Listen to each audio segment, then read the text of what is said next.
why floodgates aren't as bad as they say they are. Wait. Don't click off yet. I'm going to explain to you why they really aren't as bad as they say they are. I'm going to explain to you why they really aren't as bad as you think they are. I have some points written down that we are going to go over. If you have any other points, please do share them in the comments, but please do keep the discussion healthy and civilized.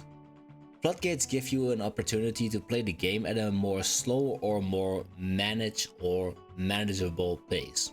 And besides, the game has always had these floodgates since literally the beginning of Yu-Gi-Oh! So I personally do not understand on that side why people hate so much on these floodgates. Remember Gravity Bind, for example? That is just one floodgate that used to be somewhat or maybe kind of a problem in its own right, or at least on the playground that there was. I'm not saying that Gravity Bind is still a problem, because it clearly isn't. Xyz monsters exist with ranks and Link monsters exist with Link ratings, so it really isn't that much of a problem. But it is a floodgate that used to be somewhat or kind of a problem.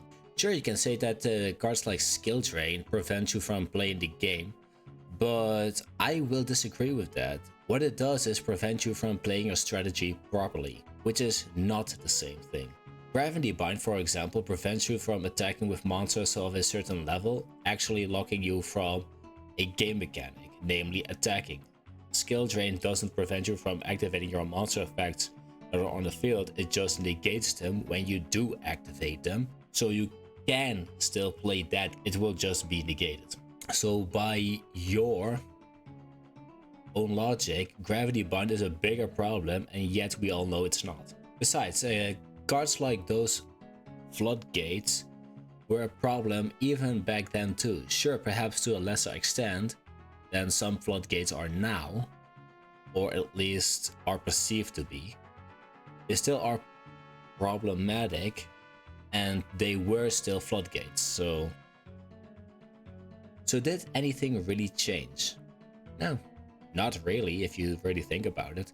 Because whether you cannot attack because of a card like Gravity Bind, or you cannot activate your effect through a effect like Skill Drain or some other floodgate that prevents you from doing another thing, it is actually all the same if you really think about it. But is it necessarily really a reason to ban all of these cards? In my opinion, no, I don't think so. So my point is basically on this, that floodgates have been a problem, or a problem as I would probably call it, since day one, since literally the beginning of Yu-Gi-Oh! But they are not really a problem because they are just a alternative way to play the game and perhaps even win because of it. My second point is that floodgates being part of the game gives players an opportunity to play the game at their own pace, or in a more controlled pace, I guess you could call it. And I think that's pretty okay, and perfectly okay even.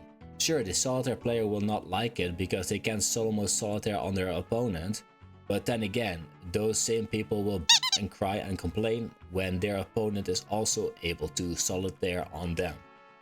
So is that really a reason to ban a card? In my opinion, no. So is their word really that valid or worth listening to? Me personally, no, I don't think so. Because they are basically saying that the solitaire aspect is not the problem, but the card that prevents it is the problem. In other words, floodgates. Is it fun to play against floodgates that completely ruin your strategy or are hard to counter to your deck? Think Draco Tail against a Shiftle or something like that. No, it's not. I am just going to be the first person to tell you that it really isn't. But that is part of the game. Sometimes you just get hard countered, or however you want to call it, by a card, a strategy, a deck, or a combination of the three, and it just is what it is. Like, learn to live with it, take the L, and move on. And it's like, I don't care that you lost at a YCS in like top 4 or whatever to a skill drain or something like that. that still doesn't mean that that card needs to be banned. It just means that you needed to take account that skill drain might have been an opponent that you will lose to. And if you didn't take an account for it, then that L is on you, not on the game and its lack of banning that card so you can win. There are also decks that lose to like an Ash Blossom or a Imperm, and we all are in agreement that those are not cards that need to go, right? I know that Floodgates are more lingering than a single Ash Blossom or a single Imperm, but I think that you are smart enough to get the point that I'm trying to make here. And the reason that people might say that, oh, an Ash Blossom or an Imperm is not the problem, because you could have just played a Call by the Grave or a Crossout Designator for it. And yes, that's exactly what I'm saying. You could have just played a MST for that skill drain, or some other backer removal for that matter. So why don't you just play the outs of a skill drain or some other Floodgate, whatever its name is. And sure, I hear you say, oh, draw the out. And no, it's not about drawing the out. It's more about playing the out, because playing the out already gives you a heads up to potentially break through that Floodgate instead of just outright losing to it. It is also really funny and kind of ironic to me that so many people give advice to others about how to counter a certain hand trap or a certain deck or strategy. And it's like, oh, play this card or play that card, play such card or so card or whatever, and are not following their own advice that they give to others when it comes to Floodgates. And that's just really funny to me, because that Lightning Storm that you refuse to play could have won you the game against that skill drain player or whatever Floodgate else they played. Perhaps the hurt, if you will, comes from how sparsely these Floodgates are being played or show up in general. Because of course you would only play the cards that are the counters to the current meta instead of having the counters to a random Atlas player with a skill drain or something like that. Then we will just go to the old saying of just take the L and deal with it. Because, you know, the skill drains or the whatever Floodgate you're hating on, whether that's Di-Fi or something else, or Cosmo Neos for all that matter, it's all the same. Like, just take the L.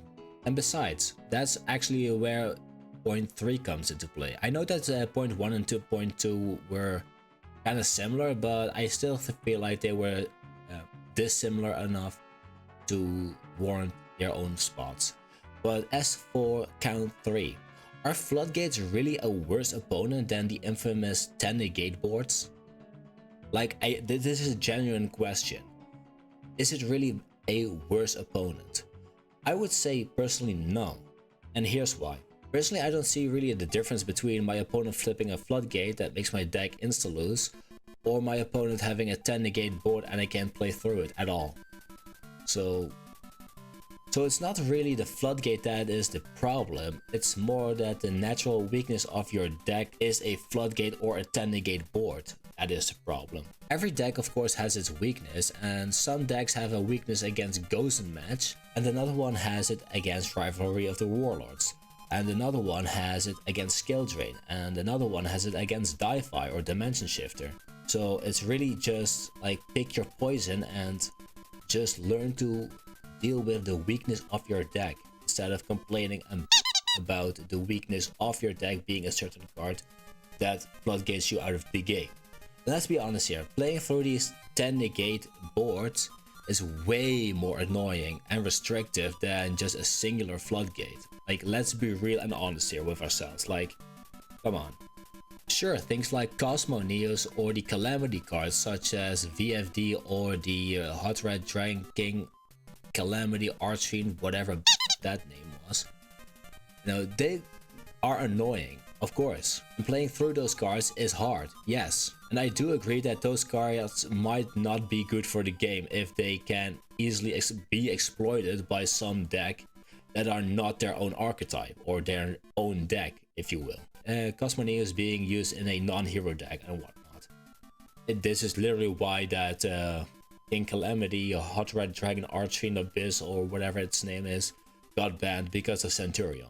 Cards that cannot be responded to are a whole other discussion for another day, but these are floodgates as well, so I thought I'd mention them here. The only people who don't like floodgates are the same people that complain about the solitaire problem they claim this game has. Or in other words, they complain when the game is solitaire slop, but they also complain when they are not able to solitaire on their opponent. And that is just weird to me. Like, you cannot complain about one thing, and then when you cannot do it, it's like, oh, it's because of, and then whatever reasons they have or might have are filling in, and then it's like, I cannot even complete a coherent thought on that thought process. I just don't understand it, you know. Maybe one of you guys can explain to me in the comments down below. Also, wouldn't that make the solitaire of the game the problem and not the floodgate preventing you from solitairing? Because I think it does. I know I don't have a lot to say about this point specifically, because I feel like I already said everything I need to. But I think I made my point clear on why floodgates really aren't that much of a problem. I think that the combo slop solitaire 10 negate board nonsense is way more of a problem than floodgates ever could be. And I also think that decks that do too much with like bouncing or shuffling back or just flat out destroying before you can even do something else, that those kind of decks are also way more of a problem than any floodgate could be. And sure, it's not a negate or something that some decks do, but the bounces or the destroying or the whatever it is that your deck does, it gets annoying at some point, you know. And I think that it annoys me more to play through those kind of decks than to see a skill drain being flipped up or a dimension shifter being used or some other floodgate being used against me. But that's me personally. Don't know about you guys, but that's my personal take on it. And remember, just because you disagree doesn't mean I am wrong. Anyway, let me know what you guys think in the comments down below.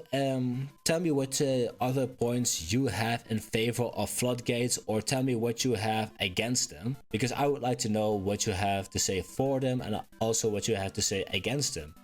So please let me know. Don't forget to like, comment and subscribe, and I will see you guys in the next one. Peace!